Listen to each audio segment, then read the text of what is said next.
It's 11:02. It's 10 degrees. 10 degrees. We're heading for a high of 13 today, so we're only 3 off our degrees right now. Thursday, July the 6th, right after this, we're going to be joined by Tony Ramos, future icon of the heavy metal world, here with Syrus. So let's play Syrus Unbroken Rhymes. You're right here at Galaxy 107 FM.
That's right, you're right here at Galaxy 107 FM. It is 7 after 11 o'clock and 10 degrees downtown, heading for that high of 13 today. Yeah, I think we may get there too. Thursday, July the 6th, and I'm joined by future icons of the heavy metal world, Syrus. Yes, Tony Ramos is joining us. He's the drummer out of the band, hardest working member of the band. Good afternoon or good evening over there in San Antonio. Good morning from us here. Hey, how's it going, Grant? It's great to be here. It is an absolute pleasure. Now, I'm sorry for dropping you in on this. Apparently you didn't really know about this until yesterday. Right, that's correct. It was kind of a surprise. And it is a pleasure always to have somebody, a little going, well, I didn't know about it. Because then we get some really unusual responses, and I always love those.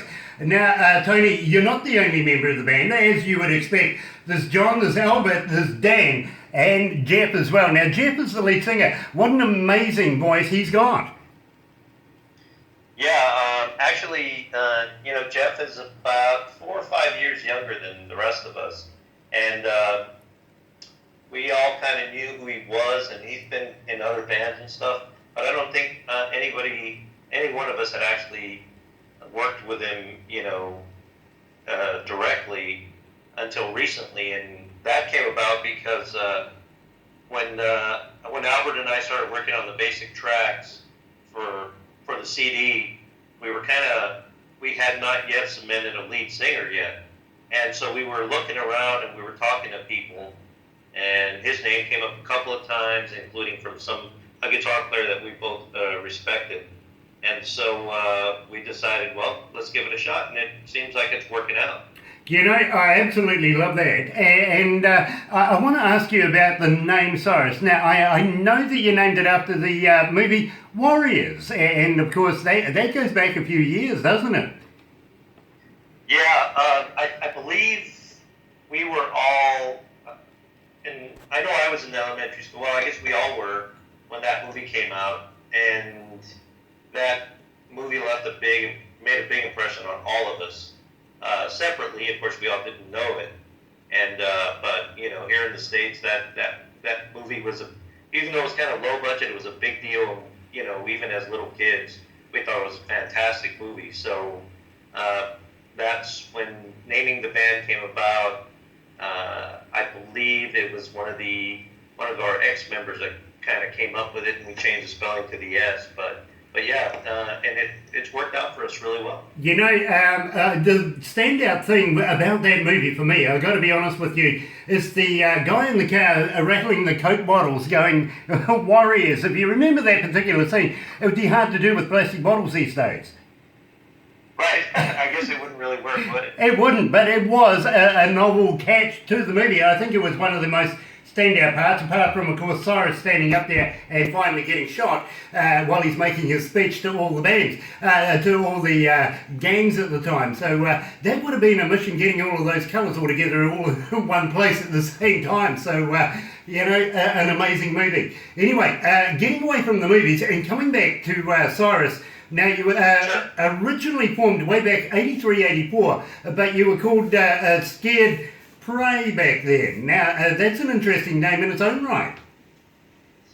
Yeah, I don't remember how the change came about. I think there were some other bands with similar names, and I think it was one of those things where we decided that, we had to come up with something different that kind of set us apart. So, what happens is everybody comes up with names, all kinds of ridiculous stuff, and it gets thrown around until finally everybody kind of, by default or something will be like, all right, that's good, we'll go with that or something, but I believe that's how, it was just one of those things where there were too many, scared this or pray that or whatever, so we just kind of felt like we've got to set ourselves apart a bit. Fair enough too, and I understand exactly where you're coming from there. And now I want to talk to you about Tales of War. Now, how did you come to the lyrics of that, and where did you record it? Actually, I believe Tales of War, Albert, our guitar player and main songwriter, he's pretty prolific in the sense that he writes pretty much almost all the music, and he's written most of the lyrics. I've gotten in on some of the writing a little bit lyric-wise, but it's a lot of the movies or a lot of the songs are actually, the ideas have come from movies, kind of in the way that I guess maybe Steve Harris from Iron Maiden, just things to us, especially at that time in our lives, movies that were important. I mean, because when you're a young guy, movies, girls, beer, cars, that kind of thing. And so that's where I think a lot of the content comes from. But also, being an American, obviously, I'm sure war seems to be a constant in this country. And so it's something that we've all seen past relatives get sent off and stuff. So, it's just, like I said, some of it has to do with the movies, but some of it is personal. Fair enough too, and I understand that, and I've got to congratulate you too. 4th of July yesterday, a couple of days ago over there, must have been a good party. Actually, it was. I was watching fireworks out at the lake, drinking beer last night, so yeah. I absolutely envy you there, because would have loved to have been able to be a part of it. Unfortunately, myself being stuck here in New Zealand, it's a little difficult to make plans for it and get back to work the next day. So, but would have loved to have been a part of that. So let me play now. Syrus, Tales of War. You're right here at Galaxy 107 FM.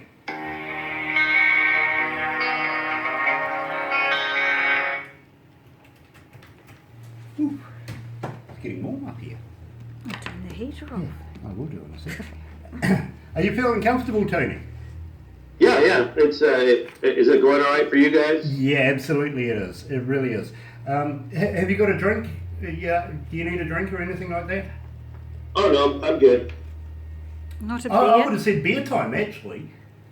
I don't have any on me. I gotta wait till this is done, and then I'm gonna go hit the pub. Well, that's a great idea too. Luckily for us, where we are in this little courtyard, 22 steps away, we've got a pub, so we're good. Yeah, I guess so. So I think it, since you guys are on the other side of the world, it's winter.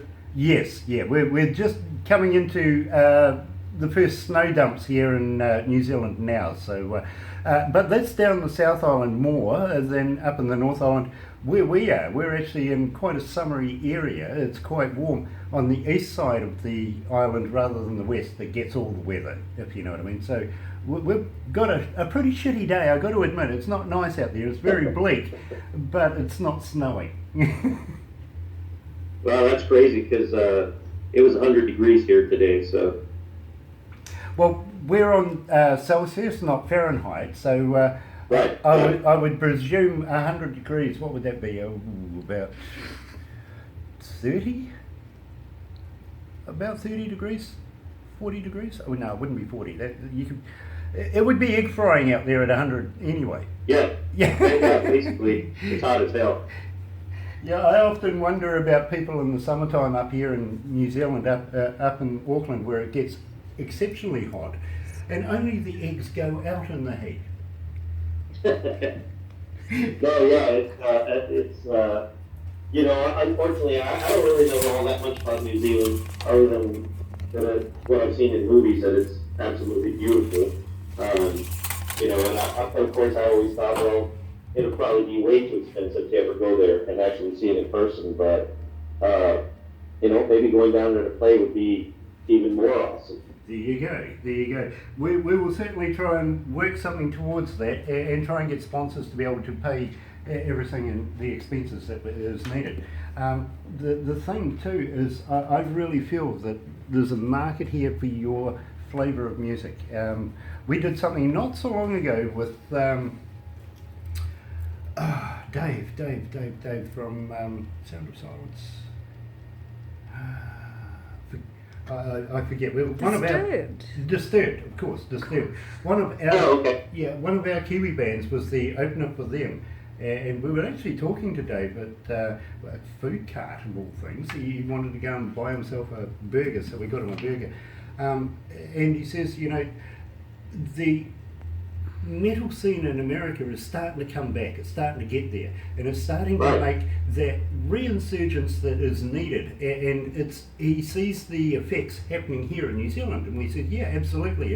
If it wasn't going to happen in the States, it really wouldn't happen here. But we're getting bands, and believe me, there's bands like Primacy, Devil Skin. You would absolutely love this girl. What an amazing voice. She can out-sing her whole band at full noise.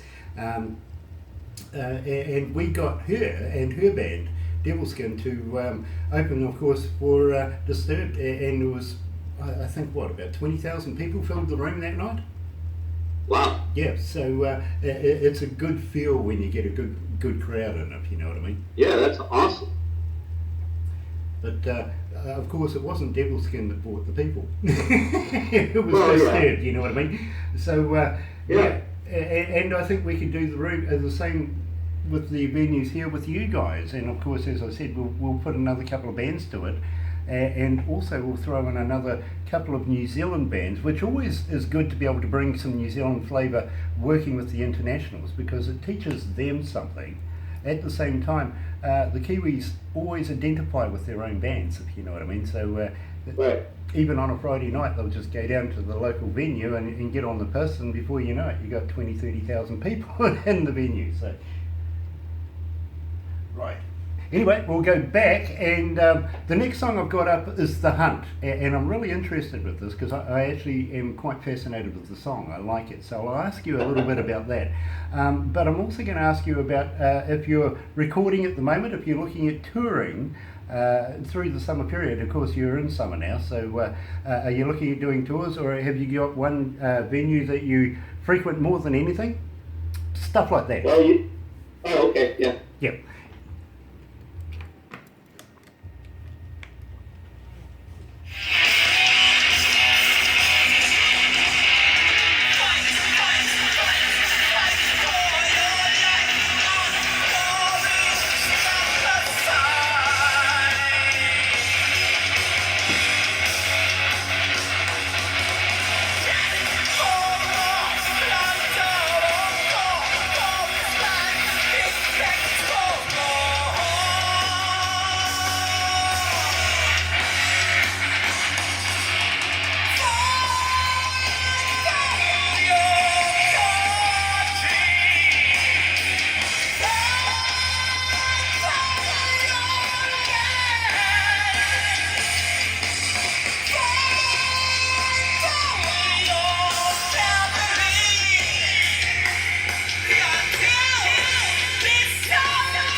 That's right, you're right here at Galaxy 107 FM, joined by future legend in the rock business, Tony, and believe me, Tony, just listening to the title track off your album EP here, and believe me, what a great sound that is.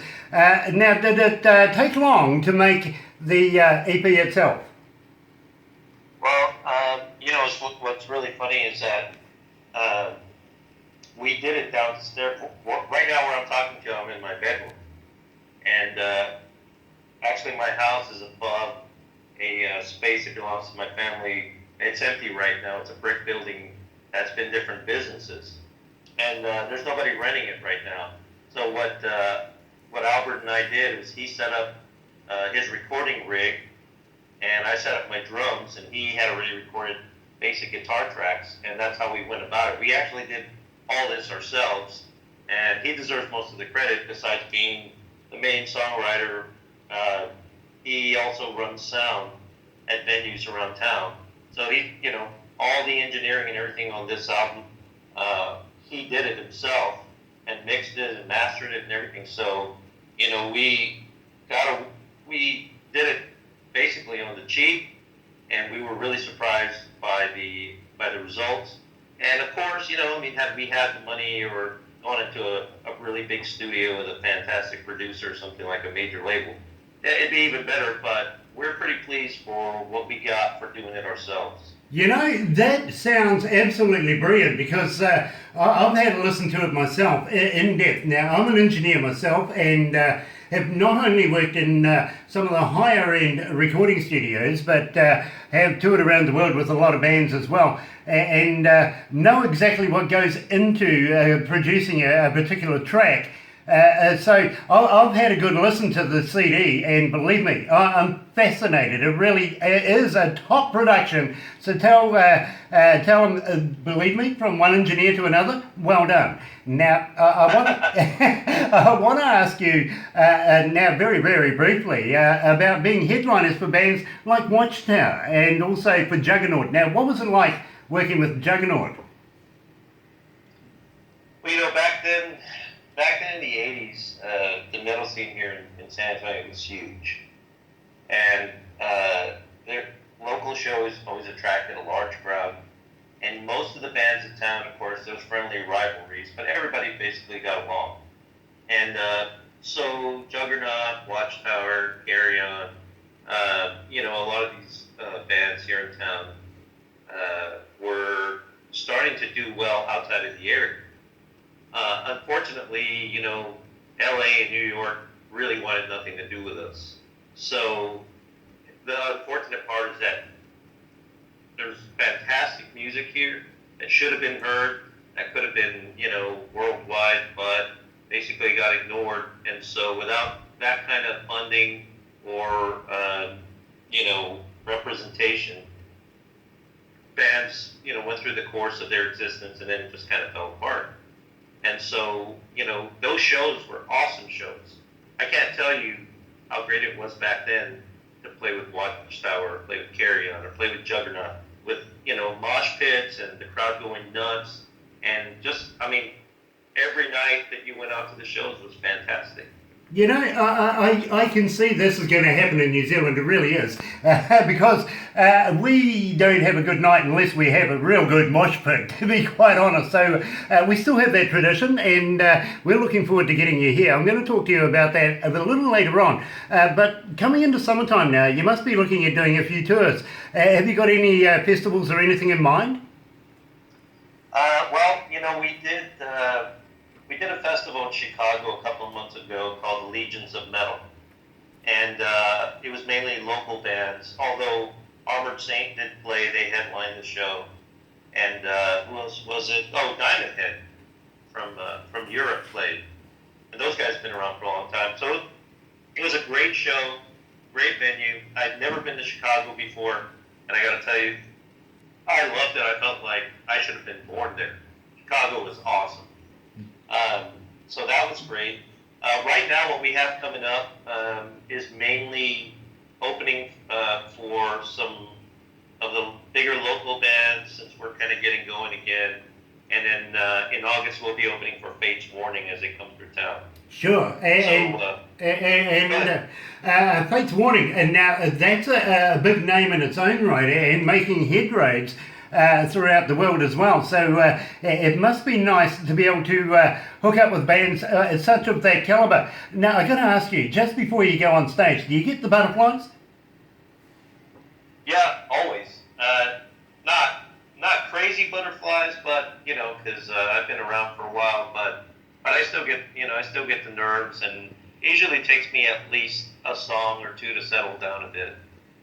You always want to play faster than you should, and you want to have a couple of pints before to calm down, but then you don't want to get too carried away and have too many.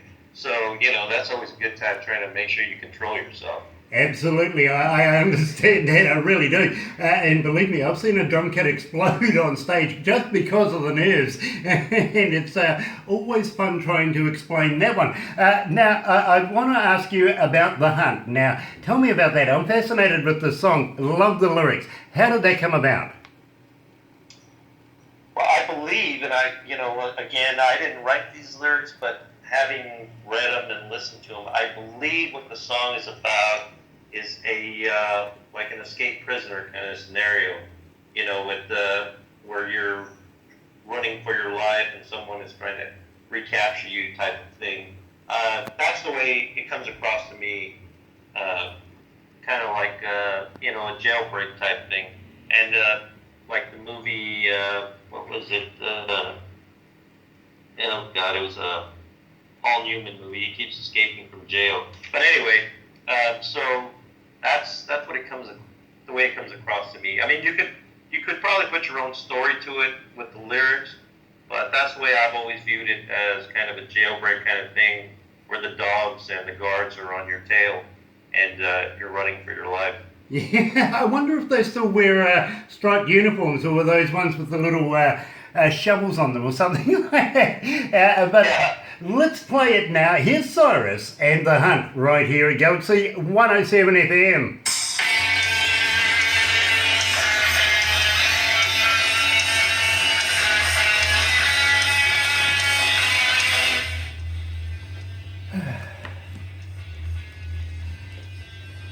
Love this track, right? This is awesome.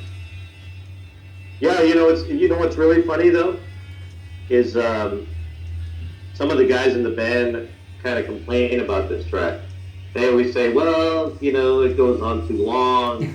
It doesn't really do as much as some of the other songs, blah, blah, blah. But like you, I've had a lot of people tell me, I love that song. Yeah, absolutely. So you never know. Yeah, absolutely. And believe me, I've been in the game long enough to know what's good music and what isn't. And I love this. This is brilliant stuff. And I've got to be honest with you, my favourite would have to be Midnight Chimes, but I'm also a big fave of Through Night's Eyes. I like that song. That's what I've got loaded up next. And believe me, we get a lot of requests for Through Night's Eyes, especially when I come in on Monday morning. I go through it and I go, okay, that's got to be loaded for next Saturday night. Well, see, that song is based on, or the idea anyway, the lyrics and the whole thing is on the movie Excalibur. Do you remember that movie? Yes, I do.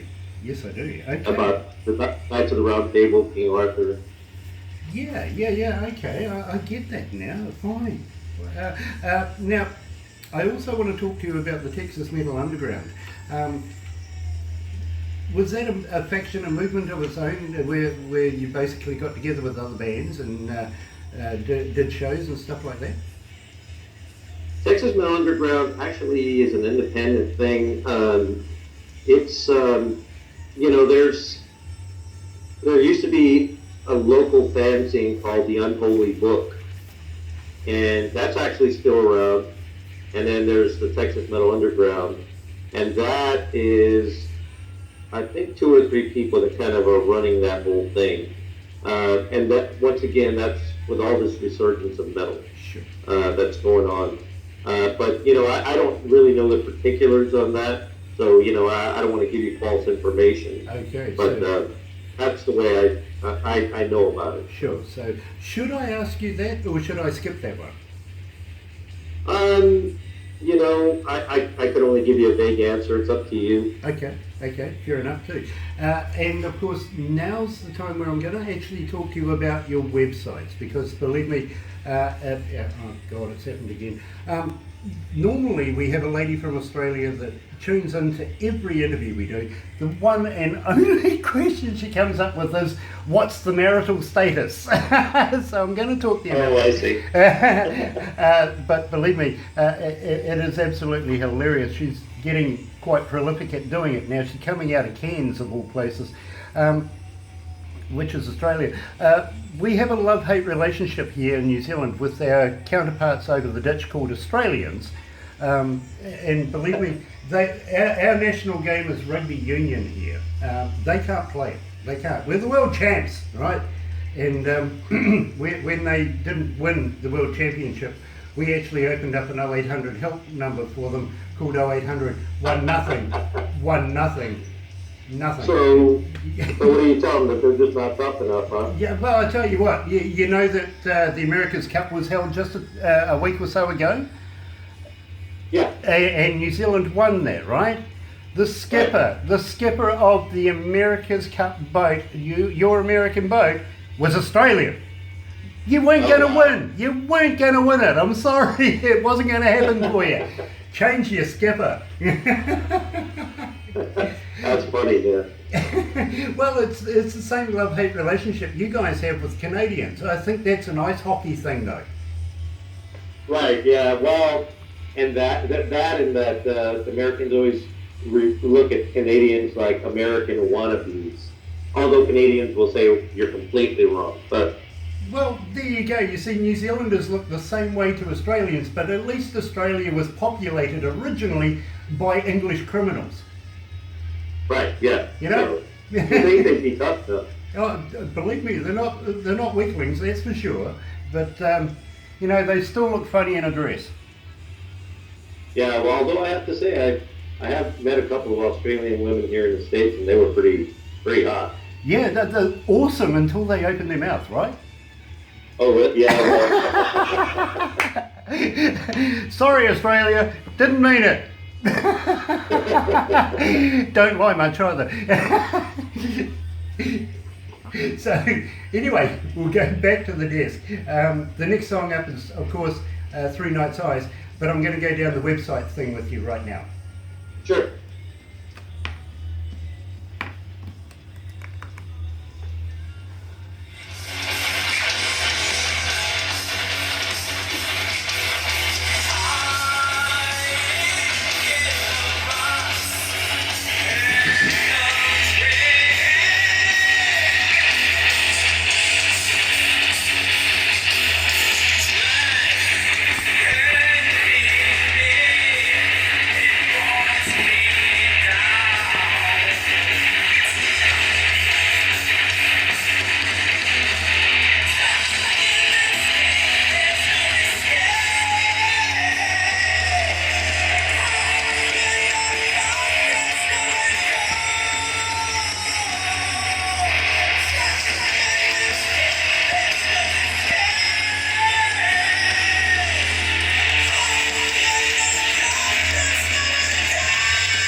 That's right, you're right here at Galaxy 107 FM. It is 25 away from 12 o'clock and 11 degrees. We've finally gone up one, only a couple off our high of 13 today. It is Thursday, July the 6th, and I'm joined by the newest icons into heavy metal. And all you heavy metalers out there are going to love this. You really, really are. I'm joined by Tony Ramos, the drummer, the hardest working member of the band, Syrus. And believe me, Tony, it is a pleasure to talk to you. I'm very humbled that you would take the time out today to talk to us here in New Zealand.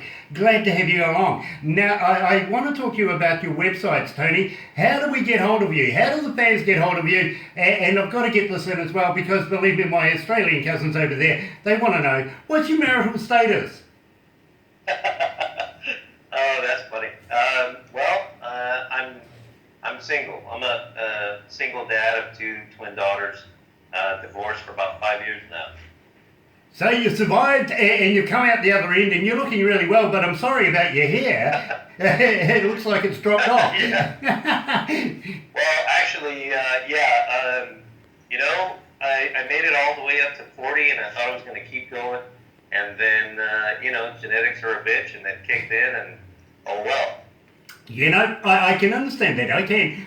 Kind of the same, to be very honest with you. So we're in the same boat. And believe me, I get mine polished regularly over at the pub. So I'm sure you can understand that one as well. Now, I want to talk to you about your websites. How do we get hold of you? How do the fans get hold of you? Do you have Facebook? Do you have Twitter? And do you respond when they do get hold of you? The best way anybody can reach us, honestly, right now is on Facebook. They'd look for us under Friends Who Like Syrus. And that's how they'd search for us. And yes, they can leave messages and they can find out about whatever shows are coming up.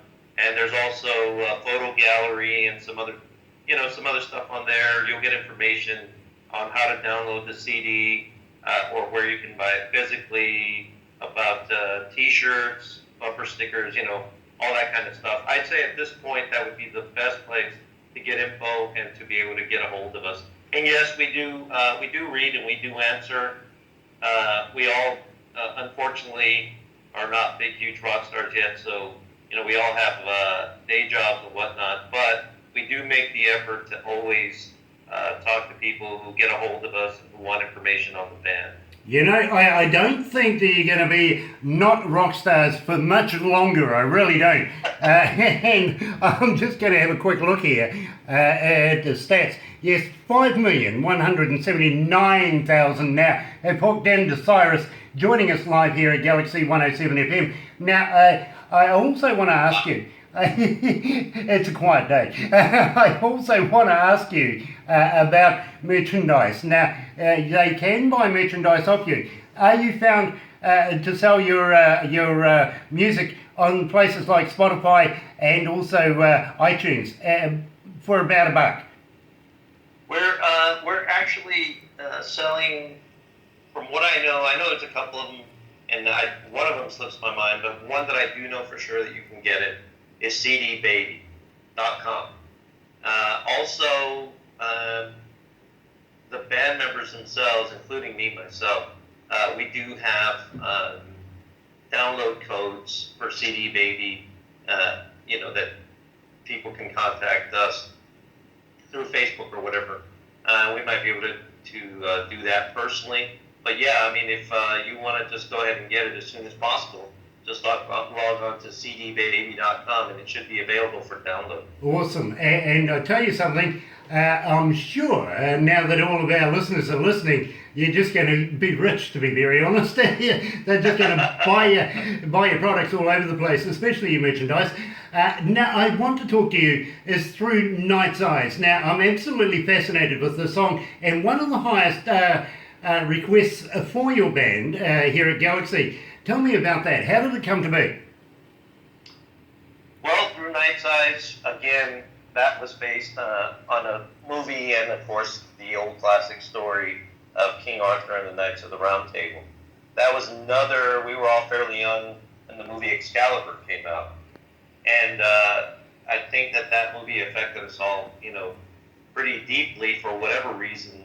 The whole thing about the sword and the stone type story and King Arthur and the Knights of the Round Table. And, when you're a young guy, I think you romanticize about all these things that happened in the past that are no longer, part of the world.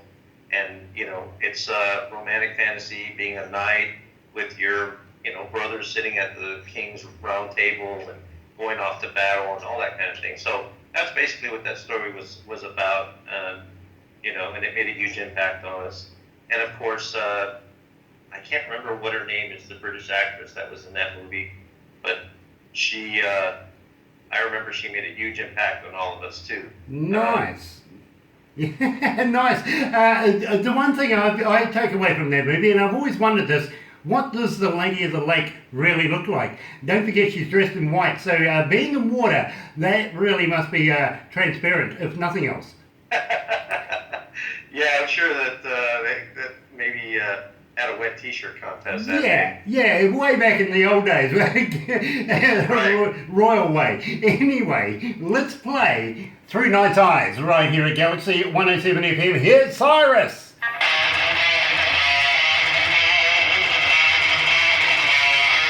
I love this track.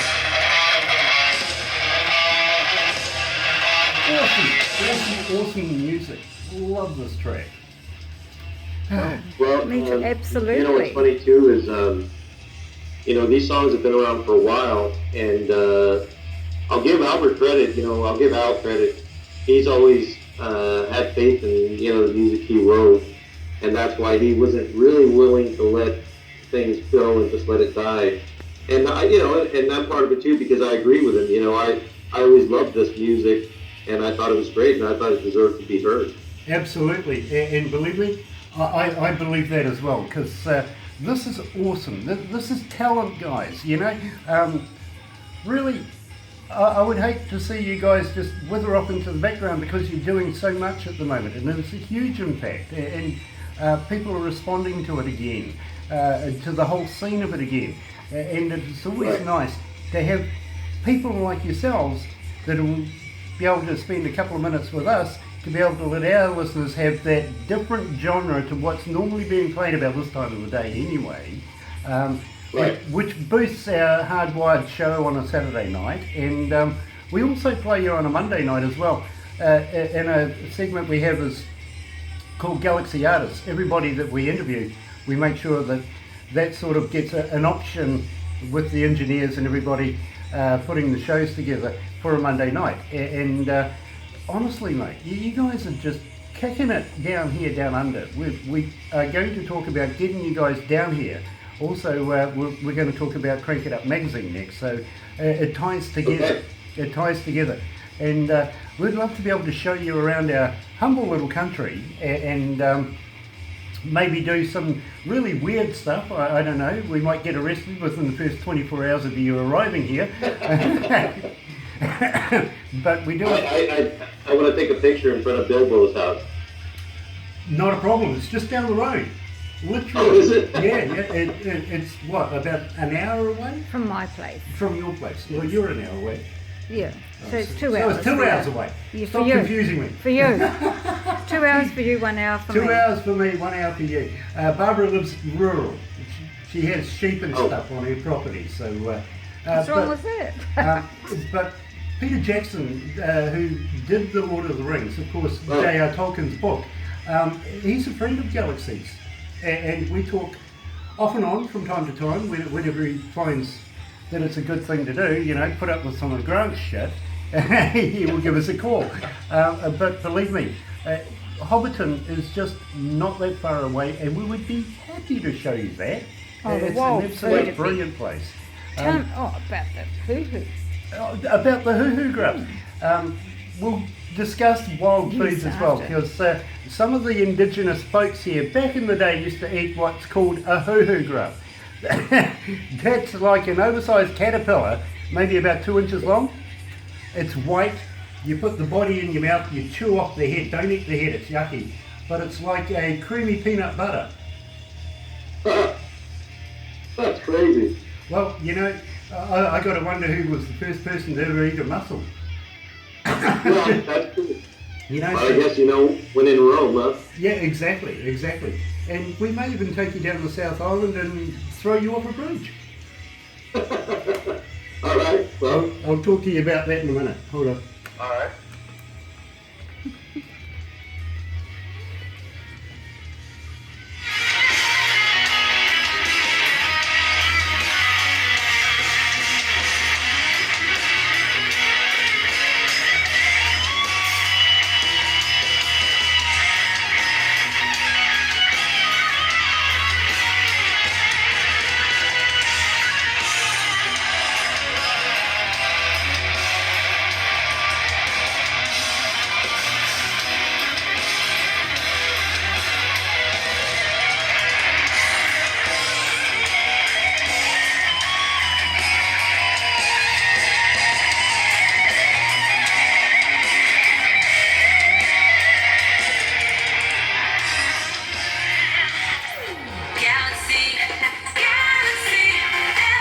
That's right, you're right here at Galaxy 107 FM. A little hard to headbang with the headphones on right now, but absolutely it's in the heart, and I love that, I really do. Now, I just got to ask you, Tony, who is the lead guitarist there? Is it actually John or is it Albert?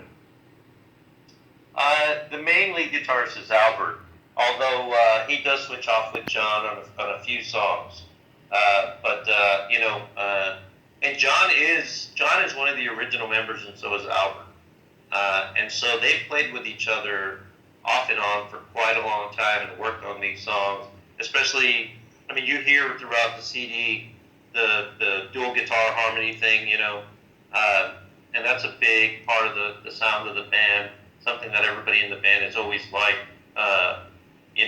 Thin Lizzy, Iron Maiden, all these bands that have the two guitars playing the harmony stuff. And so that's usually Albert, but John does take a few leads.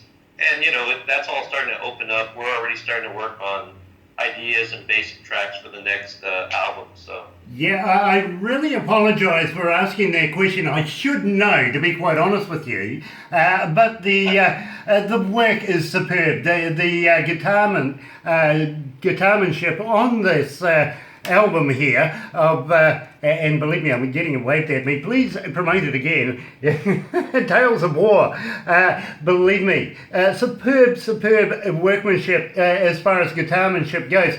And I got to compliment yourself as well. The drumming in there is just absolutely energetic. It is just wickedly well done. And do you come off feeling like you've just gone through a train wreck after every go? I'm going to tell you the truth. Is for the years that we didn't play this music, I was working on jazz and a few other things that I was interested in bettering myself as a drummer. And then when I came back to this, I was kind of amazed at the stamina that was involved, and what used to be so simple for me back in the 80s is a little bit harder. So I have had to spend some time in the gym, and also, it took a little while to get